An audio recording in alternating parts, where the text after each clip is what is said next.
आज का ये वीडियो बेहद खास है क्योंकि आज हम एक ऐसी कला सीखने जा रहे हैं जो जीवन में हर कदम पर आपके काम आएगी। झूठ को पकड़ने की कला। और इस कला को सीखना हर उस व्यक्ति के लिए जरूरी है जो अपने जीवन को सच के रास्ते पर ले जाना चाहता है।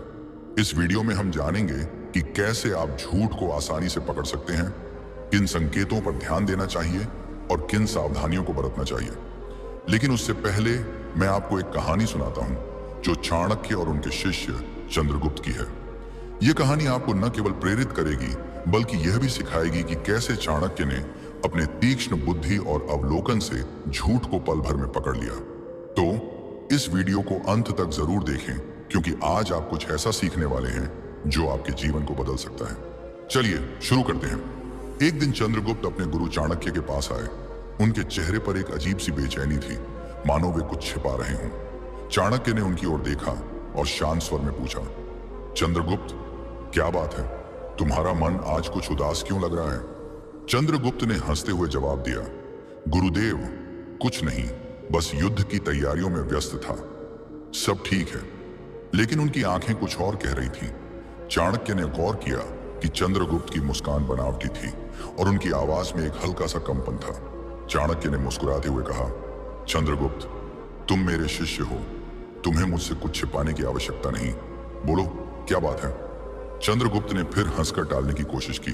गुरुदेव, आप भी ना हर बार मेरे मन की बात पढ़ लेते हैं। सच में कुछ नहीं हुआ। लेकिन चाणक्य को समझने में देर नहीं लगी। उन्होंने 2 मिनट के भीतर चंद्रगुप्त का झूठ पकड़ लिया। चाणक्य ने शांत लेकिन दृढ़ स्वर में कहा, चंद्रगुप्त, तुमने जो कहा वह सच नहीं है। तुमने कल रात एक गुप्त बैठक की थी जिसमें तुमने कुछ सैनिकों के साथ मिलकर एक योजना बनाई और वह योजना तुम मुझसे छिपा रहे हो। क्या मैं सही हूं? चंद्रगुप्त स्तब्ध रह गए। उनकी आंखें आश्चर्य से फैल गईं। उन्होंने हिम्मत जुटाकर कहा, गुरुदेव, मैंने तो बड़े आत्मविश्वास के साथ झूठ बोला था। आपने इतनी आसानी से कैसे पकड़ लिया? कृपया मुझे यह कला सिखाइए।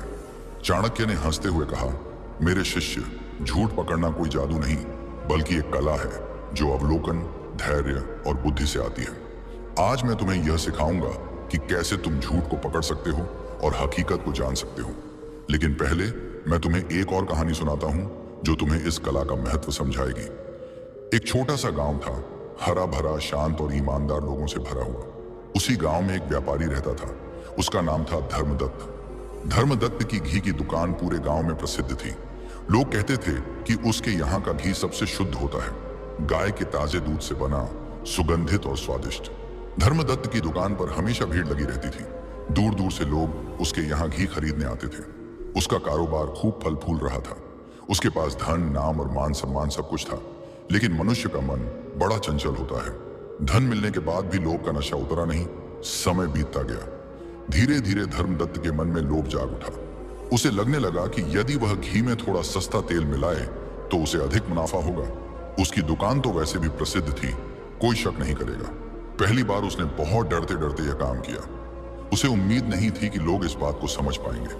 लेकिन आश्चर्य, उस दिन भी उसकी सारी घी बिक गई। न किसी ने घी की गंध पर शक किया, न रंग पर। यह देखकर उसका विश्वास बढ़ गया। अब वह हर रोज घी में तेल मिलाने लगा। लागत घटी, मुनाफा बढ़ा। उसका बही खाता सोने जैसा चमक उठा। उसने नया मकान बनवाया, दुकान और भी बड़ी कर ली, गांव के मंदिर में दान देना शुरू कर दिया ताकि लोग उसे धर्मात्मा समझें। लेकिन एक बात उसने नहीं समझी, सच्चाई कितनी भी छुपाई जाए एक दिन सामने आ ही जाती है। गांव के कुछ बुजुर्गों ने धीरे धीरे घी की गंध और स्वाद में फर्क महसूस किया। बच्चों को घी खाने के बाद पेट दर्द होने लगा। कुछ गृहिणियां बोली, पहले जैसा स्वाद नहीं रहा। लेकिन कोई साहस कर उसकी शिकायत करने न गया क्योंकि धर्मदत्त अब बड़ा आदमी बन गया था। पर गांव में एक साधु आया। वह दूर दूर से यात्राएं करता था। जहां भी जाता वहां के मंदिर में रुकता और लोगों के मन की बातें सुनता। जब वह इस गांव पहुंचा तो उसने भी धर्मदत्त की दुकान से घी खरीदा। घी सूंघा, उंगलियों पर घिसा और एक हल्की मुस्कान उसके चेहरे पर आई। साधु ने गांव के लोगों को बुलाया और पूछा, क्यों भाई, क्या तुम्हें नहीं लगता कि इस घी में कुछ गड़बड़ है? लोग चुप रहे, डर के मारे कुछ कह न सके। साधु मुस्कुराया और बोला, ठीक है, कल सुबह गांव के मंदिर में सब इकट्ठे हो जाना, वहां इसका सच सामने लाऊंगा। अगले दिन सुबह पूरा गांव मंदिर में इकट्ठा हुआ। साधु ने धर्मदत्त को भी बुलाया। सबकी आंखें उस पर टिकी थीं। साधु ने एक कटोरी में घी लिया, उसमें थोड़ी रुई डाली और दीपक बनाया। जब घी के दीपक को जलाया गया तो उसमें से काली धुआं निकली और बदबू भी आई। सब लोग हैरान रह गए। देखो, साधु बोला, शुद्ध घी कभी इस तरह नहीं जलता, इसमें जरूर मिलावट है। धर्मदत्त का चेहरा पीला पड़ गया। गांव के मुखिया ने कठोर स्वर में पूछा, सच सच बता, तूने क्या मिलाया है? धर्मदत्त ने बहुत कोशिश की झूठ बोलने की भी, लेकिन साधु की तीखी नजरों और गांव वालों की आंखों से बच न सका। आखिर उसे कबूल करना पड़ा, मैंने घी में सस्ता तेल मिलाया है। गांव में सन्नाटा छा गया। जिन लोगों ने सालों से उस पर भरोसा किया था, वे शर्मिंदा महसूस करने लगे। धर्मदत्त रो पड़ा। उसने कहा, मैंने लालच में आकर यह पाप किया, मुझे क्षमा करो। साधु ने शांत स्वर में कहा, देखो भाई, धन कमाना बुरा नहीं है, पर बेईमानी से कमाया गया धन कभी सुख नहीं देता। तूने जो भी दान मंदिर को दिया वह व्यर्थ गया, क्योंकि उसका मूल पाप से भरा था। धर्मदत्त ने सबके सामने वचन दिया, आज से मैं कभी मिलावट नहीं करूंगा। गांव वालों ने भी उसे एक मौका देने का निश्चय किया, लेकिन साथ ही ठान लिया कि अब वे हर वस्तु सावधानी से खरीदेंगे। चंद्रगुप्त, इस कहानी से तुम्हें क्या सीख मिली? सबसे बड़ी सीख यह है कि मनुष्य चाहे कितना भी चालाक हो, सच्चाई को छिपा नहीं सकता। झूठ का पर्दा एक दिन हट ही जाता है। दूसरा, व्यापार में ईमानदारी सबसे बड़ा धन है। जिसने इस सत्य को पकड़ लिया वही सच्चा व्यापारी बनता है। इस कहानी का तीसरा पहलू भी है, लोगों की आंखें। यदि एक भी व्यक्ति सजग हो जाए तो वह पूरे गांव की आंखें खोल सकता है, जैसे उस साधु ने किया। इसका अर्थ है कि जब समाज की आंखें बंद हो जाती हैं तो बेईमान लोग पनपते हैं, पर जब जागरूकता आ जाती है तो बेईमानी का अंत हो जाता है। और चंद्रगुप्त, इस साधु ने सिर्फ व्यापारी को नहीं सुधारा, पूरे गांव को सिखाया कि आंखें बंद करने से सच्चाई नहीं छुपती।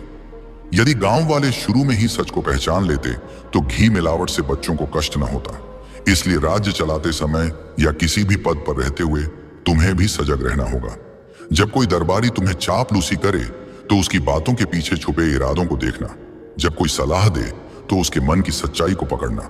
हर शब्द, हर व्यवहार, हर मुस्कान के पीछे का सच समझना। और याद रखना, जो व्यापारी लोभ में पड़ा वह अपनी प्रतिष्ठा खो बैठा। आज भी गांव वाले उसे शक की नजर से देखते हैं। मनुष्य के जीवन में एक बार भरोसा टूट जाए तो दोबारा वह पहले जैसा नहीं बनता। चंद्रगुप्त ने सिर झुकाकर कहा, आचार्य, मैं समझ गया। मैं राज्य में और जीवन में सच्चाई को ही सबसे बड़ा धर्म मानूंगा। चाहे कितना भी लालच सामने क्यों ना हो, मैं कभी अन्याय और धोखा नहीं करूंगा। तब चाणक्य ने कहा, चंद्रगुप्त, मैं अब कुछ ऐसे नियम बताने जा रहा हूं जिनकी मदद से किसी भी व्यक्ति के झूठ को बहुत आसानी से पहचान सकते हैं। लेकिन इस कला में धैर्य, सूझबूझ और निष्पक्षता जरूरी है। तो आइए एक एक नियम को ध्यानपूर्वक समझते हैं। नियम 1, शारीरिक हाव भाव पर ध्यान दें। जब कोई व्यक्ति झूठ बोलता है तो सबसे पहले उसके शरीर की भाषा बदलती है। चाहे उसकी जुबान कुछ भी कह रही हो, लेकिन उसके हाव भाव सच्चाई को उजागर कर देते हैं। इस नियम को समझना बहुत आसान है। उदाहरण के लिए, अगर कोई आपसे बात कर रहा है और बार बार अपनी आंखें इधर उधर घुमा रहा है तो यह शक का संकेत हो सकता है। सामान्यतः जो व्यक्ति सच बोलता है वह सामने वाले की आंखों में निडरता से देखता है, लेकिन जो झूठ बोल रहा होता है वह सामने नजरें मिलाने से बचता है या बार बार नीचे देखता है। कई बार लोग अपने मुंह या नाक को बार बार छूते हैं। यह संकेत है कि वे तनाव में हैं। जब दिमाग झूठ गढ़ता है तो शरीर तनाव महसूस करता है और हाथ अनायास ही मुंह, नाक या गर्दन की ओर बढ़ते हैं। इसके अलावा पैरों की हरकत भी बहुत कुछ कहती है। झूठ बोलने वाला व्यक्ति बार बार पैर हिलाता है, कुर्सी पर असहज होकर बैठता है या बार बार पोजीशन बदलता है। ये सारी हरकतें उसके अंदर चल रही घबराहट का परिणाम होती हैं। नियम 2, आवाज के उतार चढ़ाव को समझें।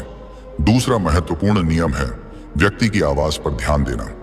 जब भी कोई इंसान झूठ बोलता है तो उसकी आवाज में हल्का सा फर्क आ जाता है, चाहे वह इस बात को खुद भी न समझे। उदाहरण के लिए, अगर कोई व्यक्ति सामान्य बातचीत में धीमी आवाज में बात करता है, लेकिन किसी खास प्रश्न पर अचानक उसकी आवाज तेज या कर्कश हो जाए, तो यह संकेत हो सकता है कि वह उस सवाल से असहज है।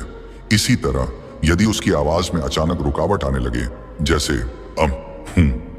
मतलब, तो यह भी झूठ बोलने का लक्षण है। कभी कभी झूठ बोलने वाला अपनी बात को बार बार दोहराता है ताकि सामने वाले को विश्वास दिला सके। वह कह सकता है, नहीं नहीं, मैं तो वहां था ही नहीं, सच में नहीं था। इस दोहराव से पता चलता है कि वह अपने झूठ को खुद भी पक्का करने की कोशिश कर रहा है। एक और बात, आवाज का कंपन। घबराया हुआ झूठा व्यक्ति चाहकर भी अपनी आवाज को पूरी तरह स्थिर नहीं रख पाता। उसकी आवाज में नमी, हल्की कांप या तेजी आ जाती है। यह कंपन एक अनुभवी श्रोता तुरंत पकड़ सकता है, परंतु यहां भी सावधानी जरूरी है। कुछ लोग मंच पर बोलते समय या जब वे किसी अनजान व्यक्ति से बात कर रहे होते हैं, तब भी घबराहट के कारण ऐसे संकेत देते हैं। इसलिए केवल आवाज के आधार पर निष्कर्ष न निकालें, उसके चेहरे के हाव भाव, आंखों की गति और शारीरिक स्थिति को भी साथ में परखें। नियम 3, कहानी में विरोधाभास खोज।